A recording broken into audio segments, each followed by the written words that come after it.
The following program is being filmed in front of a live studio audience. Hello, I'm Riley Kapchuk. And I'm Gwen, here to break down the action faster than you can say Go Explorers.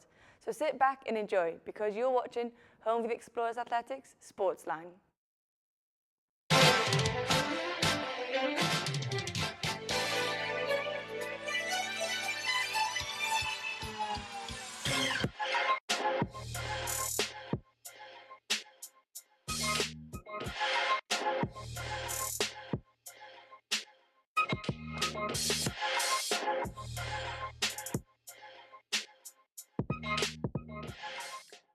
Welcome to SportsLine. We've officially transitioned into spring sports, and we have all of them to cover. And later, Riley got to sit down with Sydnie and Sam from the women's golf team. But first, let's have a look at our SportsLine top 3.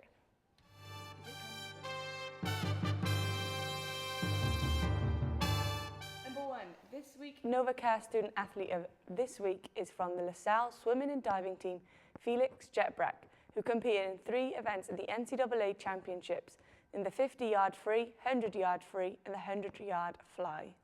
Number 2, McCallum Rowe and Gwen Good from the LaSalle track and field team have each been named the Atlantic 10 Track Athlete of the Week after their accomplishments at the Raleigh Relay meet last week.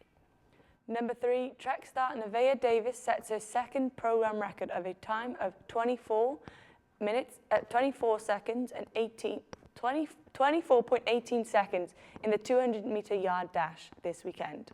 We have a lot of accomplishments this weekend. Sorry. Let's start with Felix. Felix had a great season. I like how this concluded. It concluded with him placing good times. Really good. And then speaking of a good time, let's talk about your time. Well, everyone's done a really good time. Nevaeh, Mac, myself. But first with Felix, this was like really big, because I don't think they've had someone last year go to the NCAA champs. Very exciting. They almost had Andrea Savoca qualify last year, but I think something happened in the very last meet that kind of stopped them from going. Next year. Let's hope. Definitely possible. And then also seeing Nevaeh's name on this is cool, because usually it's I know. It's nice to have some sprinters come in and have definitely. names. New names. I love seeing new names. Yeah. It's always exciting and it's a good accomplishment for these people who... It's exciting. It's also the start 2 program records, and I think in like the second meet maybe. And especially track overall, just the program records, season records, whatever. We're coming for them. That's what we're doing. We're coming for them. That's it for the top 3. Now let's see how our teams did in this week's recap. Felix Jetbrack of the LaSalle men's and swimming and diving team competed in the NCAA championships this past week, taking part in the 100-yard free, 100-yard fly, and 50-yard free events. On day 1, Thursday, Jetbrack swam in the 50-yard free and clocked a time of 19.46 seconds. On Friday, he raced in the 100-yard fly, finishing 18th overall with a time of 45.2 seconds. And finally, on Saturday, Jetbrack completed in his last event, the 100-yard free, with a time of 43.39 seconds. His performance marked the conclusion of the LaSalle swim season. LaSalle track and field competed in 2 meets this past weekend, racing in the Raleigh Relay on Thursday and Friday, and in the Monmouth season open on Saturday afternoon. For the men's side, Matt Hill and McCallum Rowe raced in the 10K, with Rowe finishing 12th overall with a time of 28 minutes and 21 seconds. This time has qualified Rowe to compete in the NCAA East Prelims at Jacksonville, Florida in May. At the Monmouth season opener, the men's 4x4 meter relay team of Hami Samasa, Evan Diaz, Gavin Andrews, and Justice Quino worked together to finish in 7th place. On the women's side, in the 3K steeplechase, Gwen Good placed 3rd overall with a time of 9 minutes 56 seconds, currently the 3rd fastest time in the NCAA in this event. The time has qualified Good to compete in the NCAA East Prelims at Jacksonville, Florida in May. To finish the meet, Helene Usher got 10th with a time of 34 minutes 13.65 seconds. In the women's 200-meter dash, Nevaeh Davis placed 3rd with a time of 24.18 seconds, setting a new program record. Soleil Morrison finished 8th in the same event with a time of 25.2 seconds. Casey Brown recorded a triple jump of 11.29 meters, good for 7th place. And lastly, the relay team of Adago Ilonze, Viola Clay, Morrison, and Davis finished 2nd in the 4x100-meter relay. On Friday and Saturday, the LaSalle men's golf team took part in the Battle at Rem Point, hosted by Iona at Rem Point Seaside Links. After the first round, the Explorers sat in 8th place of 15 teams with a score of plus 14. However, with the second lowest score in the second round, the blue and gold managed to rally themselves into the top 5 with an overall score of 0.9. Petit stood out on day 2, shooting a -369, pulling himself to a top 10 finish for the second consecutive year. Only 7 other golfers shot sub-70 in either round. Matt Lufand and junior Armand Loscalzo both shot under par on Saturday, turning a -171 and played an integral part in the blue and gold late push. Loscalzo also ranked top 10 in the tournament in birdies made with a 8 and finished T15 overall. Gavin Deutsch and Peyton Hawke both made major improvements on day 2, shooting even and +1 respectively. Playing independently, Hawke finished T29. The Explorers' efforts were rounded out by Alex Geekas and Ryan Smiley, who shot a +8 and +13 overall respectively. Geekas finished day 1 at +4, tied for 40th. Despite shooting the same total on day 2, he fell 11 places in the standings. The LaSalle women's golf team took on 54 holes at the Jella Intercollegiate this weekend at Prospect Bay Country Club, finishing in 8th place out of 9 teams. The Explorers showed improvement in each round, capping off the tournament with a final round score of +65. Sydney Levery and Nina Okinkova led the way in the last round, each shooting a +14.86. Okinkova was the top individual performer for LaSalle, finishing 32nd overall with a +41 total. Paige Sermonero finished 36th, posting a +50 overall while showing consistency with rounds of +16 and +17s.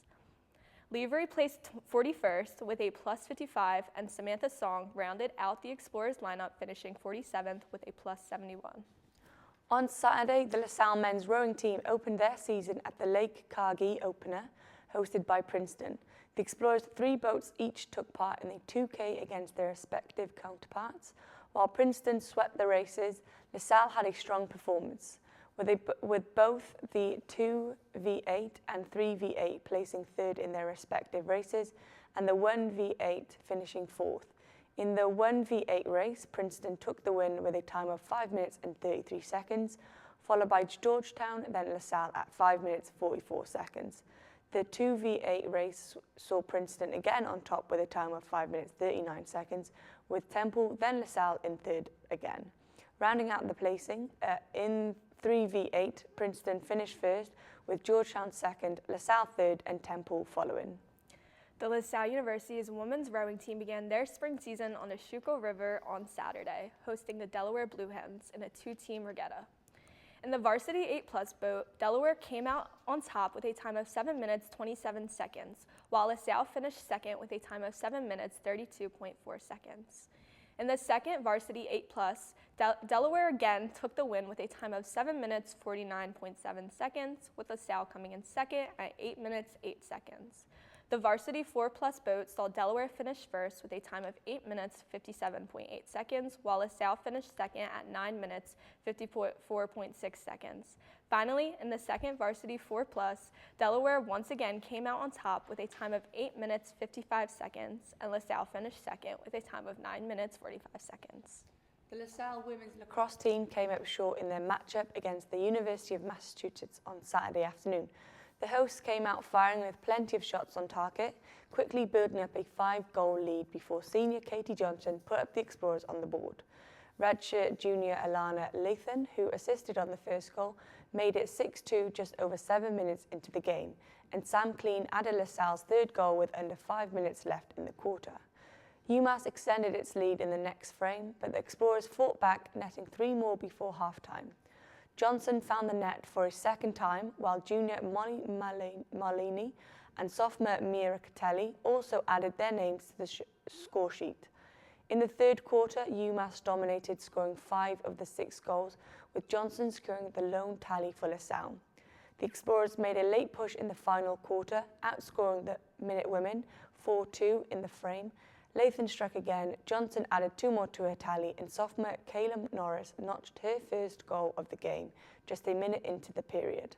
Johnson's second goal of the quarter brought LaSalle closer, but UMass sealed the win with a late goal in the final seconds. The game ended with UMass taking the victory 23-11. Despite this, Johnson had a standout performance in scoring 5 goals, which is the first time she reached that mark this season, and her first 5-goal game since 2024 season opener. And senior Ansley Plume led the team with 6 draw controls. New sports, a whole new switch up It overnight. is. It's kind of basically. sad, but it's kind of exciting. Yeah, like, I feel like basketball's you had gone, a golf's in. very more broad transition because you've been running and stuff, and, Yeah. like being an athlete, I guess. But like, you didn't get the slow. You just went from basketball and all that winter stuff to this. It's exciting. I'm ready. Yeah. But with the rowing, I've spoken to a few of the athletes, and I don't think they had the best start. A bit of a disappointing start for both teams, women and the men's side. But it's early days. It happens. It's also like they were telling me it this season, in the fall and in the spring, it's a completely different sport. But we'll get into that next time. Yeah. We're going to take a quick break, but when we come back, I got to sit down with Sam and Sydnie to talk about golf. Stay tuned.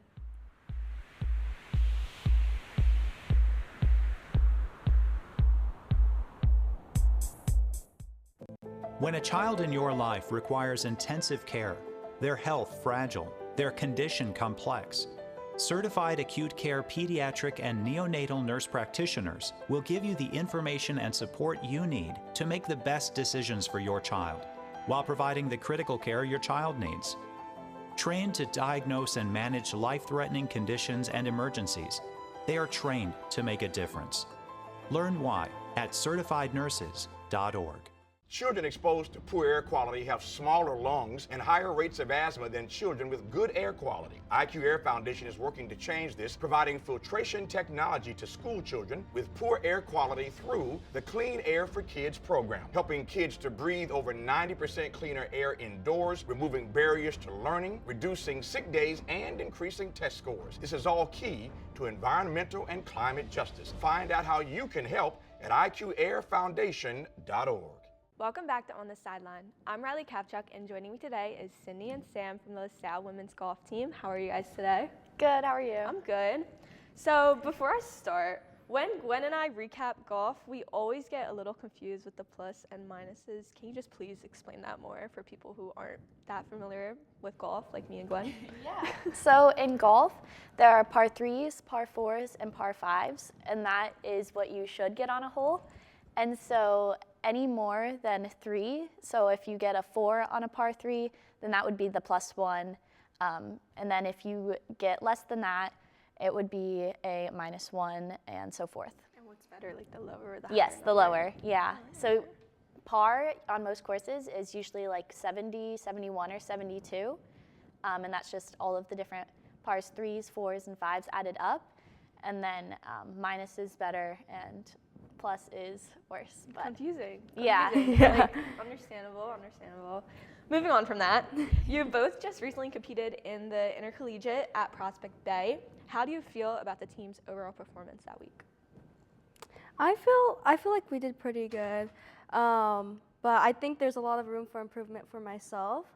I didn't do as good as I wanted to, but I'm really grateful for the experience to kind of get to see like a new part of the East Coast, because I'm not from around here too, and then just kind of get the feel of like a longer course too, which is different. Is that the same for you? Yeah, I'm a junior, and so I've played this course 2 times before, and so it's definitely different for Sam being a freshman. We've already seen the courses before for the most part. For Sam, it's her first time seeing these courses, so it's a little bit more challenging. Something we did note is that the distances were longer on this course than previous years and than some of the other courses we played. So that definitely made it more challenging. But yeah. That kind of ends my next question. I just said, what were some of the biggest challenges you faced on the course? That basically sums it up. So I'll move on to the next one. Yeah. What were some of the key takeaways from this tournament that you'll carry into next competition? I guess for me, something I have to take away was that courses are going to get longer because we are in the upper division, and so they kind of, for this tournament or the last one, they kind of matched the distances to what professionals play almost. We were playing par 5s that were over 500 yards, which is insane. The regular one in like junior golf tournaments in high school, they would only range from like 420 yards or to like 490 at most. So like playing at a golf course that was 560 yards for a par 5 was kind of insane. Like, you only see that at professional tournaments. Did you kind of feel like kind of intimidated like going into that as a freshman? Have you seen something like that before, or was this kind of like your first like? I've seen it, but I've never actually played it. So this is my first time actually playing really, really long holes. Yes, for reference, this tournament was about 6,200 yards, which is typically the distance of white tees, which is what most men play. So because we're at the Division I level, unfortunately, we do have to play those longer distances, and some of the holes we played from the furthest back tee box that they have, which was definitely challenging in junior golf, and even like at the Division III and II level. It's usually, sometimes in junior golf, it can be like 5,300 yards total. But yeah, that jump from junior golf playing around 55,000 to over 6,000 is definitely a challenge. And for me, I'm not that tall. I don't hit it very far. And so sometimes for us on par 4s, I'll hit driver 3-wood and I'll still have a wedge in, which is definitely challenging because at that point you're basically playing for bogey and just trying to get your wedge close in one putt or just do your best with a bogey. So, yeah. And what school or who would you say your biggest like competition is that, or not competition, someone you're like equally kind of matched with, but you want to be better than them? I would say, I don't know. I would say St. Joe's. St. Joe's. So St. Joe's just started their women's golf program this year, so they're very new. We're kind of in a rebuilding year. There's 4 of us who are playing right now. Next year we have some freshmen coming in and we have a transfer. But yeah, that's definitely challenging because most other teams have 5 or 6 people playing, so play 5 or 6 girls and count 4 scores, whereas us, we're only playing 4. So no matter what, all 4 of our scores have to count. So even if one of us has a difficult round, we still have to count that towards the team score. So And Sydnie, you shot a plus 14 in the final round. What was your mindset like going into that last day? So the first day we played 36 holes in one day walking, which is exhausting. It's really rough. And I improved by 5 strokes during that round. And so my mindset going into the last day was just try and improve my score and shoot better than I did the first day in the first 2 rounds. And I was glad to be able to do that. My mindset, it's kind of fun when you're playing the same course like twice in one day or going into the 3rd round, because my mindset is kind of, okay, let's try and get a better score than I did during the previous round. And luckily I was able to do that on a couple holes, had 2 birdies. Still had a couple high numbers, but it's always something to improve on. And then Samantha, coming from the West Coast and being a freshman, how was your transition to college golf and college in general? Definitely in the first semester it was rough because I was just like so homesick. I missed home, and then I was just like hit with bam golf. Like it was every weekend, and I was like, oh my gosh, I have classes I have to keep up with. And I guess that's something I'm still struggling with.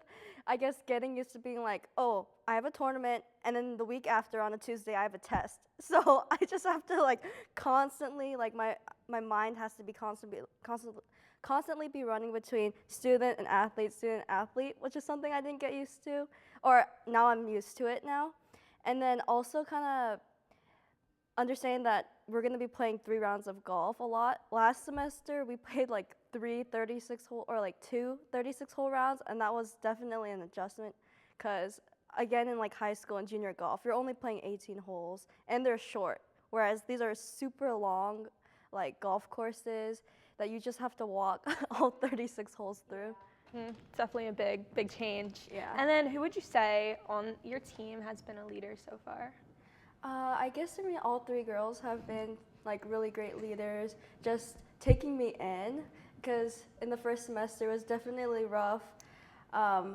having to like get up early and then just like kind of just getting through school and getting through golf at the same time. They've been a lot of help. That's nice. And then what does a typical practice look like for you guys leading up to a tournament?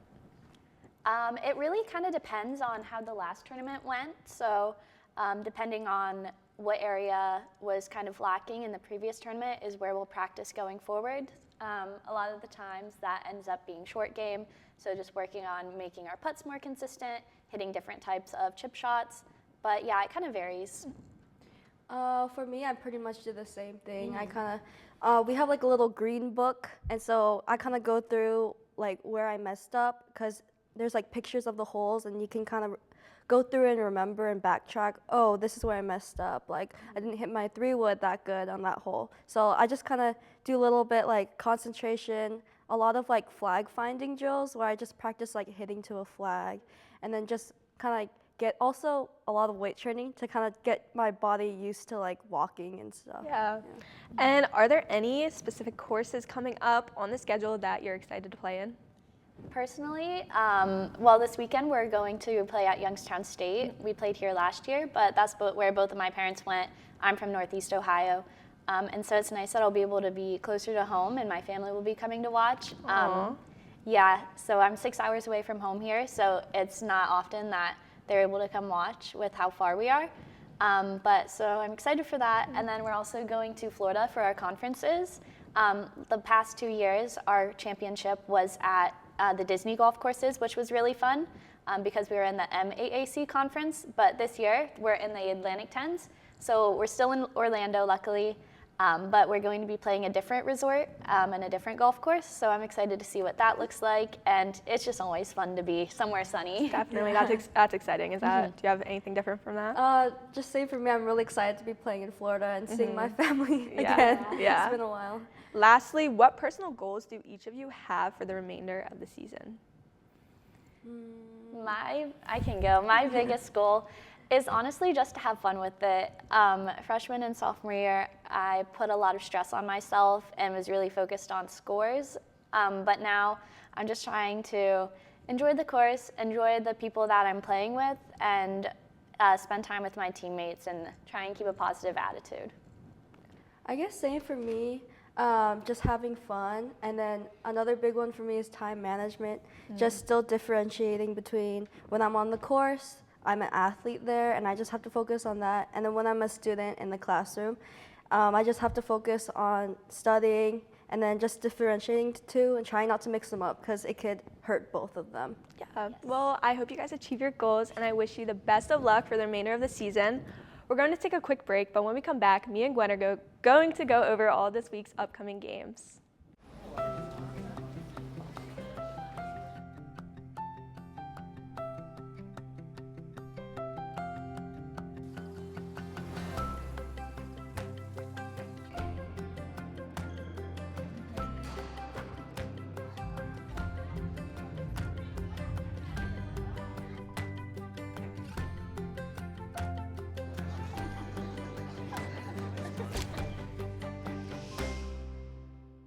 When the game is on the line, championship teams know the game plan. They communicate and work together to win. We all need a game plan to protect ourselves online. Talk to family and friends so they know how to stay safe too. Create strong passwords, turn on multi-factor authentication, update software, and recognize and report phishing, because online safety is not something you want to fumble. Get more game-winning tips at cisa.gov/secure-our-world. Then share them with family and friends.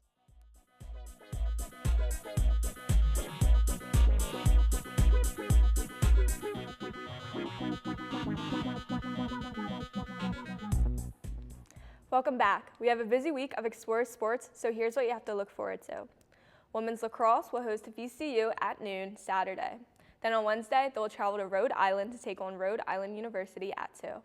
Men's and women's track will compete at the Sam Howell Invitational at Princeton University Saturday at 4. Water polo will return back to Villanova to compete against Siena, LIU, and Villanova Saturday and Sunday at 5. Men's golf will compete at Drexel Match play Sunday, Monday and Tuesday. Women's golf will travel to Warren, Ohio to compete in the Youngstown State International Sunday and Monday. That just about wraps it up for us this week. If you can't make it out to see the Explorers play, be sure to tune in next week for our coverage. Keep up with this weekend's other sporting events by visiting goexplorers.com. Also, check us out on Facebook at facebook.com/LaSalleTV and on Instagram at SportsLine LTV. We welcome you to send your thoughts and suggestions there. Before you go, we want you to see you repping LaSalle. Send us a selfie from any upcoming LaSalle game via our Instagram, and you might get a shout out in the next episode of SportsLine. For our entire SportsLine team, I'm Riley Kapchuk. And I'm Gwen Good. Thanks for tuning in, and we'll see you at the game.